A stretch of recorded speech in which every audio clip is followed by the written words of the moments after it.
Hi, everybody. Welcome to the Jimmy Dore Show. I'm here with Graham Elwood, Ron Placone. How are you? Howdy, howdy. Yay. Okay. Everybody check out in San Bernardino. Go see Graham's comedy special thing he's taping this Sunday. It's for Native Americans. It's in, where is it, Graham? San Bernardino at the San Bernardino Valley College Auditorium. It's for FNX, the First Nation Experience. It's like it's a Native American channel, so it's a donation, actually. They're a 501c3, so your ticket is tax deductible. You're supporting Native American comedians and artists, and I'm producing, directing, and I'm seeing it. There's a lot of great comics on it. Laura House, Jim Rule, Mark Yaffe, and Sheila Chalicki. So it's this Sunday, December 17th, 7 p.m. You can get tickets at grahamelwood.com. All right, everybody, check that out. Now we're going to talk about the 5 things we learned from Doug Jones's victory in Alabama. By the way, the loneliest guy at that party. Loneliest guy at that party. And by the way, there's the kids praying. They have the kids praying for a pedophile. Isn't that nice? I think some of them are praying that he loses so he don't get. I don't want to go to the mall again and see Uncle Roy. They're praying they're not recruited to interview him next. That's what they're praying for. That's funny. So here's, according to the Guardian, here's the 5 things we learned. The first thing is that Steve Bannon is beatable. They say former White House chief strategist has compared himself to the Star Wars villain, but this was the moment he dropped his lightsaber. In 2016, Bannon helped pull off one of the greatest election upsets in American history. Yeah, because he's running against Hillary Clinton. Wow. Hey, you know what? Did you hear the Chicago Bulls beat the 8th grade blind girls team? Oh. Yeah, they're very good. They're very good, the Bulls. What? So he pulled it off. He beat Hillary Clinton. Anyway. But in 2017, he backed one of the worst Senate candidates in American history, making light of allegations of sexual misconduct with teenage girls, and went down in flames. The old playbook, such as blaming the media, did not work, even in a Republican stronghold. Among those questioning Bannon's judgment is likely to be Donald Trump, who was persuaded to throw in his lot with more, and who notoriously hates losing. So Donald Trump lost twice in the he backed the wrong guy in the primary, and he backed the wrong guy in the general. So what I think happened was Donald Trump, he actually did get sick of winning. He's been winning so much, he just got sick of it. He's like, let's lose back to back so I can get my appetite back. Got to get his appetite back. He's been because he's been, they had their big win with the. He had a big win with the. Remember when he won with the when he repealed the Obamacare? Oh no, that didn't work. Remember his big win when he tried to have his health care? No, that. Remember his big win with the the tax plan that hasn't actually come out of reconciliation. They have to go to a committee to figure it out because the House bill is different than the Senate bill. But anyway, Steve Bannon is beatable. That's the first thing That's the first thing we've learned. Steve Bannon is beatable. Like, who didn't know that? Of course Steve Bannon is beatable. Okay. You mean a guy who's most famous for running a neo-Nazi sympathizing website is beatable? Yeah. All right. Well, Wow, how do you do that? Turns out. Number 2, this is the number 2 thing we've learned, according to The Guardian. It says the Republican Civil War is about to get even uglier, which that is true. That is happening. It is getting even uglier. The Alabama special election had turned into a lose-lose situation. Those are tough when you get into those, huh? Oh, we elected a pedophile. Oh, we lost with a pedophile. So it's a lose-lose. A Moore win would have been bad, saddling them with demands for an ethics investigation or expulsion and tarnishing the brand for years. But a Republican Senate defeat in Alabama for the first time since 1992 is hardly cause for celebration, reducing the party's majority to 51-49 in the chamber. Divisions were painfully exposed by the failure to pass health care legislation. Now there will be a soul-searching and recriminations over the self-inflicted wound. Questions will be asked about Bannon's undue influence on the party. Is he driving them over a cliff? Hopefully, yes, it certainly looks that way. And, Trump actually didn't get as many votes as Hillary Clinton. He won because of the Electoral College. And you think the Democrats, who won the popular vote now... with the horrible campaign, the worst campaign ever, they still won the popular vote. Still won it. You think they'd be screaming about reforming the Electoral College, but they're not. Isn't that interesting? They don't want to get rid of this stupid system that has thrown the election to the loser 40% of the time in the 21st century. And both of those times, it was the goddamn Democrat who won the popular vote but lost the election. And the Democrat, if that was Republicans, first of all, there'd be rioting in the streets. If Trump won the popular vote and he lost the election, there would have been rioting. And there would have been some kind of coalition government formed. I'll bet you any goddamn money. And they would have got rid of the Electoral College like that. But the Democrats are like, you know why? Because they're donors. They're chosen to be like that. The Democrats' donors choose them to be people who are passive, spineless, and don't want to change the system. That's why. But and that just goes to show you how ineffective the Democrats are. They're worthless. They won't even change a system that has screwed over the popular vote 40% of the time in the 21st century. Literally. And who's it screwed over? Them. And they don't even care. They don't even mention it. Isn't that weird? They don't even mention it. They could be sitting on a 16-year straight White House domination. Yes. And still going with another, we're looking at 20 years. They could be like, we've the first 20 years of the new millennium, we've controlled the White House. Nope. But we need to prevent mob rule. Oh. Sorry, I tried. Oh, okay. I tried. I get it. I tried to say it with a straight face. I really tried. And then when people always argue, well, if you get rid of the Electoral College, then you're going to let California and New York, win everything. I always go, no, there's no states if you get rid of the Electoral Yeah, it's one person, one vote. There's no Trump didn't campaign in Wyoming because he didn't need to. It's a red state, and he had it won. It's just fascinating to me why they wouldn't want to do this, because anything even slightly to the left, to populism, to progressive, is going to translate. It's going to translate. If they just would talk about jobs and education and healthcare and actually put those things in there and got rid of the Electoral College, they would never lose. Again, their donors don't care, so they don't care. Right. That's the only thing. That's the only plausible answer. Really? Come on. Why wouldn't the Democrats be screaming at the top? Anyway. Number 3, a pattern is emerging. According to the Guardian, a pattern is emerging. Historically, the party that occupies the White House struggles in special and midterms elections. In 2010, Democrats received what President Barack Obama called a shellacking. There is now growing body of evidence that, despite Trump's ability to change the rules, this pattern is not only holding, but becoming turbocharged. Republicans performed badly in Virginia and elsewhere last month. Now they have lost Alabama, which in sporting terms would be the equivalent of New Zealand losing to Jamaica at rugby. With Trump's approval rating at a record low, a potential meltdown in the 28 midterms awaits. Again, it should be a meltdown in the 28-term midterms, but the Democrats still have no message. You know who's going to do well in the 2018 midterms is the Democrats who have strong populist messages. That's who's going to do well.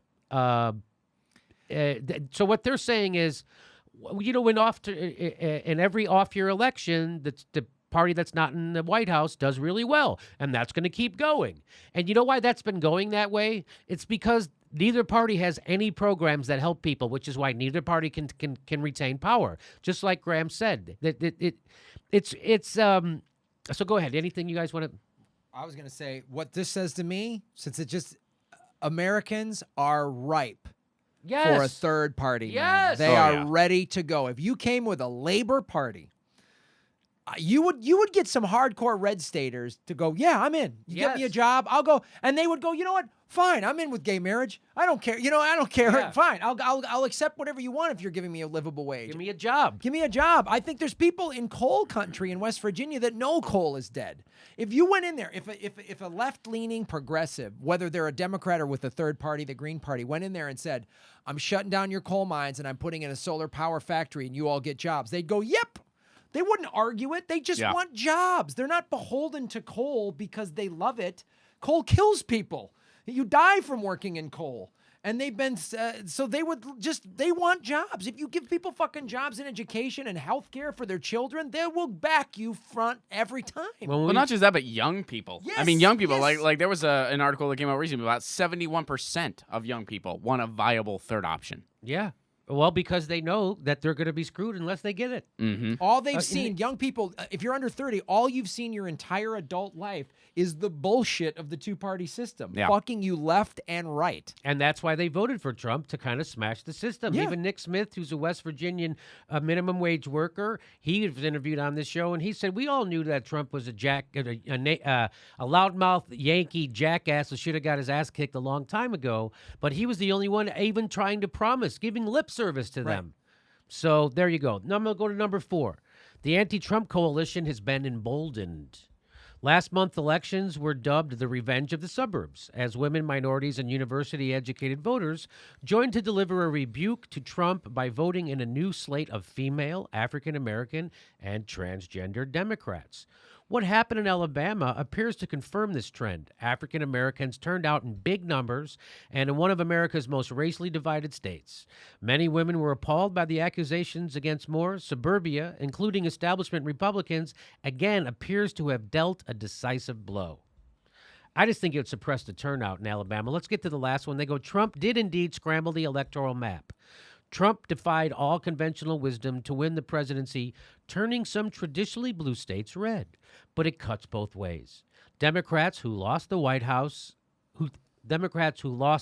South in the 1960s suddenly find that even a state such as Alabama is in play, albeit thanks to Moore's uniquely negative characteristics. This will give fresh hope to progressives in cities such as Austin, Texas, Nashville, Tennessee, and other islands of blue surrounded by red. Paradoxically, at a moment when America is at its most divided since the Vietnam War, the battle lines are being redrawn. Okay, so again,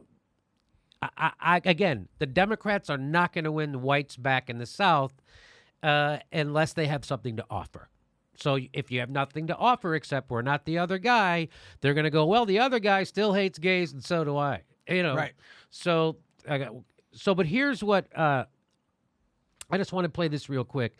Here's Michael Steele, former RNC chairman, and he's asked about what this means for Doug Jones, who's the guy who just got elected, and listen to what his answer is. I think he's blaming Mitch McConnell, so that He's talking about Trump. They go, who's Trump blaming? And he says this. I think he's blaming Mitch McConnell, so that's going to come. He's blaming the establishment folks on the Hill. That then pivots. How do they then respond? I think you've already seen the first salvo from McConnell, who said to the senator-elect, "We're looking forward to welcome you to the Senate to work with us in the Republican caucus." Now, why is that important? One, it's we know we're now 49-51, but also he knows Jones's backyard, and if Jones has any desire to hold that seat after 2020. He's going to have Who's going to give him the wiggle room? And he's going to Will get Chuck the wiggle Schumer room let him vote a couple of times Republican?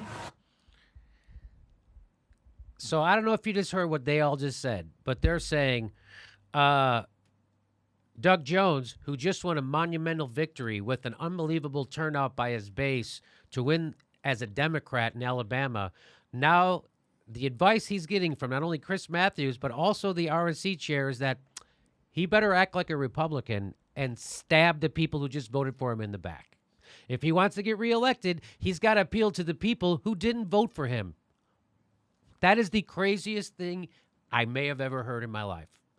And nobody, Chris Matthews went on to say this all night, and nobody would ever say to Chris Matthews, what policies do you agree with Republican that he should vote on?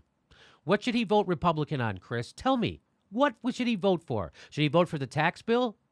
What should he vote for? Should he vote for more fracking? Should he vote to open up the Arctic? By the way, that's all stuff the Democrats do. What is this? So he doesn't have any problem with that. What should he? So there it is. So now look out. So now there's going to be all these stupid neoliberals telling Doug Jones to vote Republican so he can get reelected. Why? What's the point of fucking having a Democrat if you can't be a Democrat? And the reason why the reason why you're supposed to push progressive policies is because you're supposed to believe that they make people's lives better. And if you make people's lives better, they'll reelect you. That's why you push progressive policies. You don't go, well, I'm going to push some policies that will make their lives worse, so then they'll vote for me. That's literally what they're suggesting that he do. Anyway, so those are the 5 things we've learned from the race, according to The Guardian. And there's a couple more things that we've learned that weren't in that article. Any last words on this?